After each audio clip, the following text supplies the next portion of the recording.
Hello friends, welcome to my channel. હું ભાવના લાદાવાલા આજે તમારા માટે લાવી છું સિંધી પકોડા. આ સિંધી પકોડા બહુ જ સરસ લાગે છે. હું તમને એમની સામગ્રી કહી દઉં.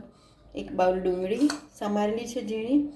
ધારો કે તમે ડુંગળી ના ખાતા હો તો તમે છીણેલી કોબીજ પણ લઈ શકો છો.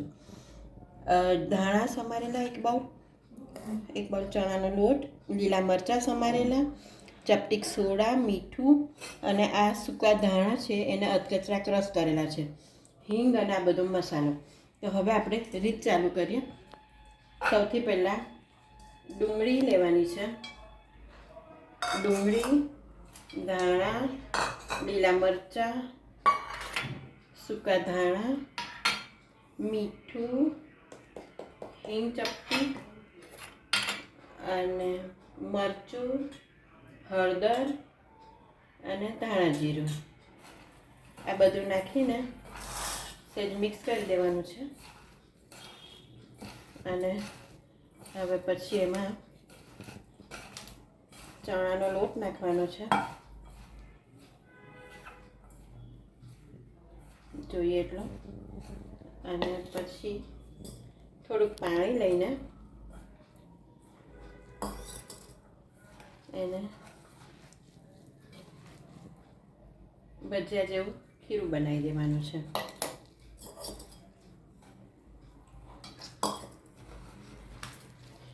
અને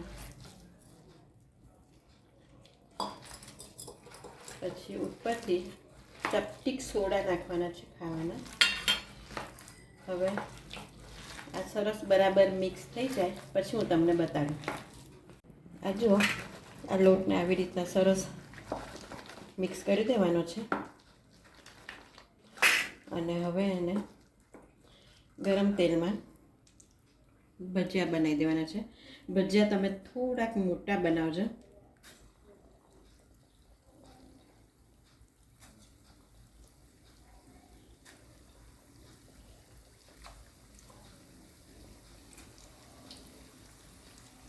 આ ભજીયા ફાસ્ટ ગેસ ઉપર આપણે તળી દેવાના છે.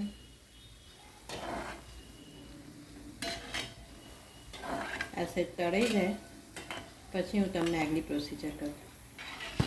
જુઓ, આ આપણા ભજીયા તળાઈ ગયા છે.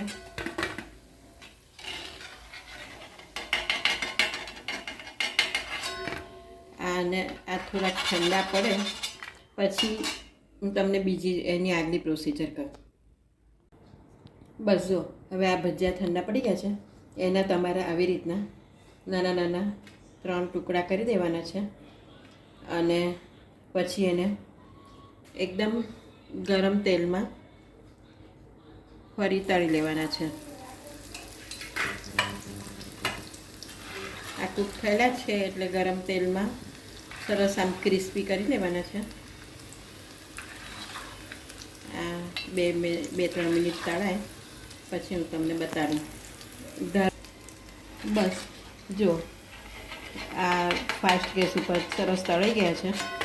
એટલે આ કડક અને ક્રિસ્પી તમારા બહુ જ સરસ લાગે છે. તો તમે એને ગરમા ગરમ ભજીયા અને ગ્રીન ચટણી સાથે સર્વ કરશો તો બધાને બહુ જ ગમશે. જો તમને મારી આ રેસીપી પસંદ આવી હોય તો પ્લીઝ મને સબસ્ક્રાઈબ જરૂરથી કરજો અને બેલ બટન દબાવજો. Thank you.